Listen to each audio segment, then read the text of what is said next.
Salam alaikum. Dans cette vidéo, on s'intéresse à la résolution du quatrième exercice de la série des applications linéaires. Donc, dans cet exercice, on vous donne f qui est un endomorphisme de R3. Donc, f est une application linéaire de R3 dans R3. Et puis, pour l'endomorphisme f, on vous donne sa matrice A, qui est la matrice de l'endomorphisme f par rapport à la base canonique. Donc, B, c'est la base canonique de R3. Donc, la matrice, elle est donnée par 1, 1, 0 par rapport à la première ligne, moins 1, 0, 0 par rapport à la deuxième ligne, et puis moins 1, 0, moins 1 par rapport à la troisième ligne. Donc, B, c'est la base canonique de R3. Elle contient les vecteurs E1, E2, E3. Donc, base canonique de R3. Et puis, dans une première étape, on vous demande de déterminer f de x, y, z. Maintenant, comment déterminer l'application linéaire à partir de la matrice associée? Comme A, c'est la matrice de l'application linéaire f par rapport à la base canonique, donc au niveau des colonnes, ce que j'ai, c'est que la première colonne, c'est une colonne qui est associée à f de E1. Voilà. B, c'est la base canonique de R3. Donc, la première colonne, elle est associée à f de E1. Deuxième colonne, elle est associée à f de E2. Et ainsi de suite. Donc, troisième colonne, elle est associée à f de E3. Donc, au niveau des lignes, je peux mettre première ligne, c'est E1, E2, E3. Donc, pourquoi je mets E1, E2, E3? Parce que c'est la base qui est utilisée pour l'ensemble des arrivées et c'est la base canonique. Donc, le fait que j'ai ici une seule base, ça voulait dire que cette base-là, elle est utilisée pour l'ensemble de départ et d'arrivée en même temps. Maintenant, pour déterminer f de x, y, z, on peut procéder par deux manières. La première manière,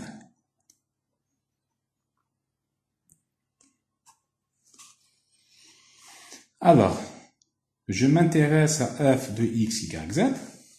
Donc, comme x, y, z est un élément de R3, donc x, y, z, je peux l'écrire sous forme de combinaison linéaire des vecteurs de la base canonique. Et ainsi, donc, le triplet x, y, z, ce n'est que x fois E1, plus y fois E2, plus z fois E3, avec E1, E2, E3, les vecteurs de la base canonique de R3. Maintenant, comme f est une application linéaire, et à l'intérieur ici, j'ai une combinaison linéaire, donc ceci est égal à quoi? Est égal à x fois f de E1, plus y fois f de E2, plus z fois f de E3. Donc, ce qui permet d'avoir cette écriture-là, c'est que f est une application linéaire. Maintenant, f de E1, c'est quoi? Je l'ai au niveau de la première colonne. Donc, je remplace f de E1 par le vecteur 1, moins 1, 0. 1, moins 1, moins 1, pardon. Alors, pourquoi je remplace? Parce que tout simplement, f de E1, c'est 1 fois E1, moins 1 fois E2, moins 1 fois E3. Lorsque je calcule cette combinaison, ça va me donner le vecteur 1, moins 1, moins 1. Donc, ça va donner quelque part le même vecteur, sauf que je vais l'écrire au niveau de la ligne.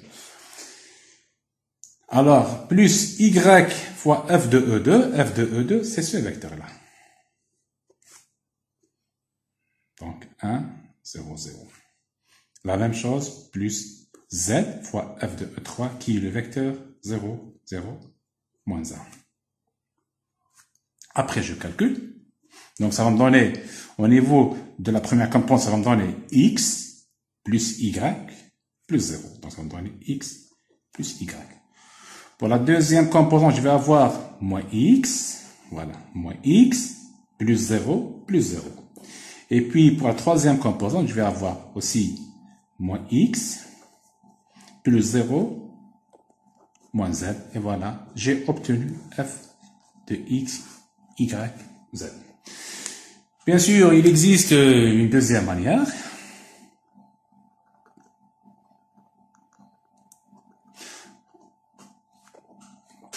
Alors, comme je m'intéresse à déterminer f de x, y, z, qu'est-ce que je fais?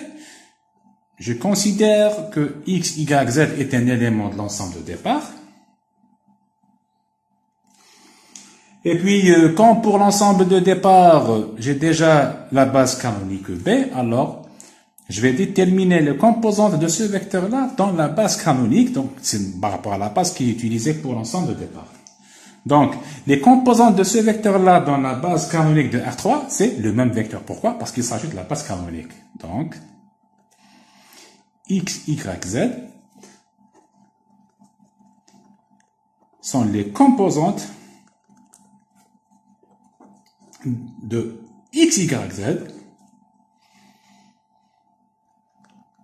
dans la base B. Donc, j'ai le même vecteur. Pourquoi? Parce qu'il s'agit de la base canonique. Et après, qu'est-ce que je fais? Je prends la matrice A, qui est associée à l'endomorphisme F. Et puis, cette matrice-là, je vais la multiplier par les composantes en vecteurs transposés. Donc, les composantes, donc c'est X, Y, Z. Donc, pourquoi je prends la transposée? Juste pour que le produit matriciel soit possible. Donc, la matrice A, je l'ai.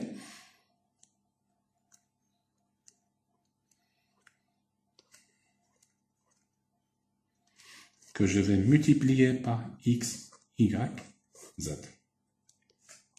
Alors, j'effectue le produit matriciel ici. Donc là, je vais avoir X plus Y. Là, je vais avoir moins Y. Et là, je vais avoir moins X, moins Z. Maintenant, ce que j'ai obtenu, c'est les composantes de f de X, Y, Z dans la base canonique. Donc ça, c'est les composantes de f de X, Y, Z dans la base B. Pourquoi dans la base B? Parce que c'est la base qui est utilisée pour l'ensemble des arrivées au niveau de la matrice.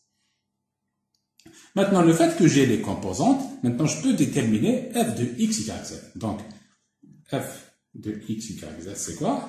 Le fait que j'ai les composantes. Alors, chaque composante, je vais la multiplier par le vecteur associé. Donc, première composante qui est X plus Y. Donc, je vais la multiplier par le premier vecteur de la base canonique. Donc, c'est le vecteur E1.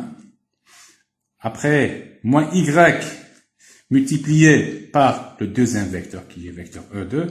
Et puis, moins X, moins Z. Donc, là, je peux mettre ça. Multiplié par le troisième vecteur de la base canonique. Après, je calcule. Donc, le vecteur E1, c'est le vecteur 1, 0, 0, et ainsi de suite. Maintenant, lorsque je calcule, qu'est-ce que je vais avoir? Je vais avoir X plus Y au niveau de la première composante. Je vais avoir moins Y au niveau de la deuxième composante. Et je vais avoir ici moins X, moins Z au niveau de la troisième composante. Et voilà, vous remarquez que nous avons obtenu la même chose entre ça et ça. Maintenant, je passe à la deuxième question et on vous demande est-ce que l'application linéaire f est bijective? Alors, nous avons le résultat suivant, c'est que f est bijective si seulement si la matrice associée par rapport à n'importe quelle base est inversible. Donc maintenant, on va voir est-ce que la matrice A est inversible. Pour cela, on peut passer par le déterminant.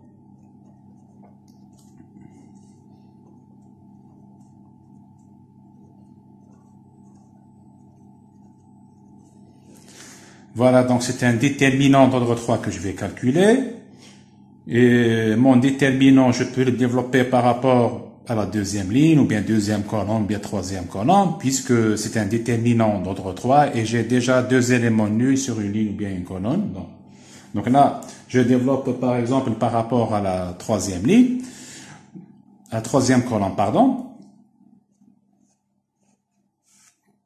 Donc, il ne faut pas oublier Donc, plus, moins, plus, donc moins, plus, donc c'est les signes associés aux cases, donc je vais avoir moins, qui sera multiplié par le déterminant d'ordre 2. Donc, j'élimine la ligne et la colonne, il me reste 1, moins 1, 0. Donc, 0, moins 1, donc ça va donner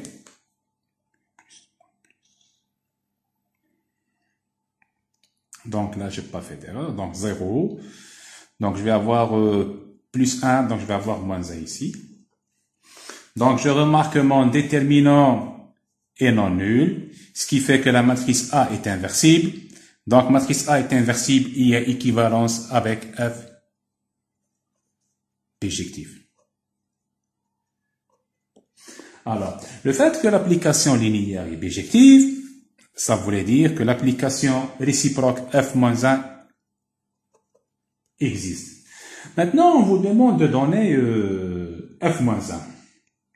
Donc, ce qu'on va faire, pour donner F-1, on va essayer de donner F-1 à partir de sa matrice associée. Pourquoi?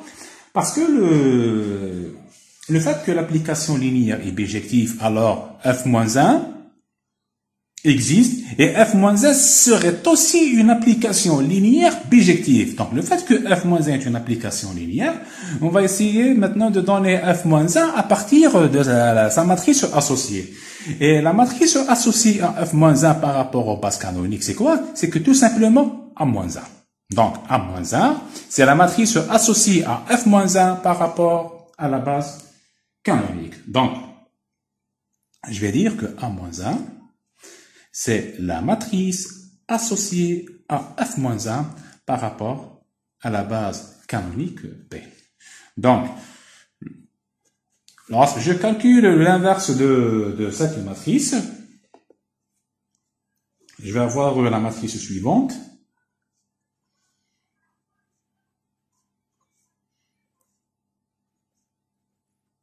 Voilà. Donc, l'objectif de l'exercice n'est pas le calcul de l'inverse. Donc, c'est pour cela qu'on donne directement l'inverse associé. Maintenant, j'ai la matrice associée à F-1. Maintenant, je sais comment déterminer une application linéaire à partir de sa matrice. Donc, F-1 serait une application linéaire qui va de R3 dans R3. Pourquoi? Parce que le fait que F est une application linéaire qui va de R3 dans R3, donc F-1, elle va de R3 dans R3. Donc, qu'est-ce que je fais? Je vais prendre la matrice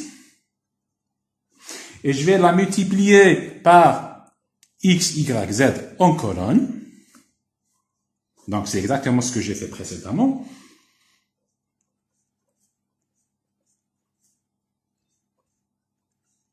Je multiplie par X, Y, Z. Donc là, je fais le produit. Donc ça avec ça, donc produit et la somme. Donc je vais avoir moins Y. Là, je vais avoir X plus Y. Et là, je vais avoir Y moins Z.